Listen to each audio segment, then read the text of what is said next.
Lunch time అవడంతో అందరూ భోజనానికి కూర్చుంటారనమాట. అంటే ఇటు కాలేజ్లో చరణ్, అటు అక్షిత, చంటి, ఇటు భువన అందరూ కూర్చుంటారు. పల్లవి అందరూ ఉంటారనమాట.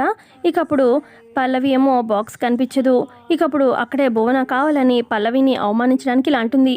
ఏంటి పాపం లంచ్ బాక్స్ తెచ్చుకోలేనంత అంత దరిద్రం పూర్లో ఉన్నావా నువ్వు? అయినా సరేలే, నాకు లంచ్ బాక్స్ చూసావా ఎంత పెద్దది వచ్చిందో? నేను తిన్నాక అంటే మొత్తం తినలేను కదా, పెద్ద బాక్స్ కదా, ఎంతో కొంత మిగులుతుంది, తిన్నాక నువ్వు తిందులే అని చెప్పి అలా అంటూ ఉంటుంది భువన. ఇక ఆ చరణ్ వింటాడనమాట ఆ మాట. అప్పుడు పల్లవితో అంటాడు, పల్లవి నువ్వు నా బాక్స్లో షేర్ చేసుకొని ఇద్దరం కలిసి తిందాం రా అని చెప్పి చరణ్ పిలుస్తూ ఉంటాడు పల్లవిని. అక్కడ గీత కూడా ఉంటుంది. ఇక అప్పుడు పల్లవి అంటుంది, అయ్యో చరణ్, తను అనిందిలే తన తిన్నాక తిందు అని చెప్పి, అయినా తను అలా చేస్తుందా ఏంటి? తను బాక్స్ తెచ్చింది కదా పెద్దదే, తన దాంట్లో తింటాలే అని చెప్పి పల్లవి అంటుంది.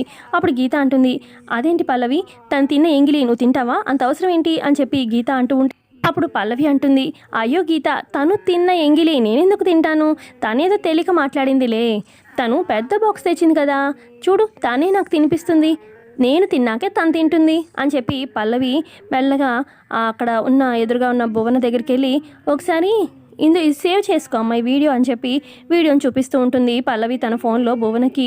అయితే భువన పల్లవి బాక్స్ పడేస్తుంది అనుకుంటా, డస్ట్బిన్లో పడేయడం ఆ వీడియో రికార్డ్ చేస్తుంది పల్లవి. ఆ వీడియోని చూపిస్తూ ఉంటుంది భువనకి.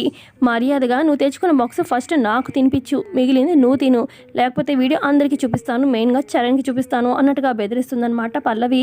ఇక చచ్చినట్టుగా ఇక అందరూ లంచ్ చేస్తూ ఉంటారు. అటు చరణ్, గీత, అక్షిత, చంటి అందరూ తింటూ ఉంటారనమాట. ఇక పల్లవి అక్కడ కూర్చుని ఉంటే, నేను తినిపిస్తాను, నువ్వు తిన్నాక నేను తింటాను అని చెప్పి ఇక భువనకి తప్పక భువన పల్లవికి తినిపిస్తూ ఉంటుంది.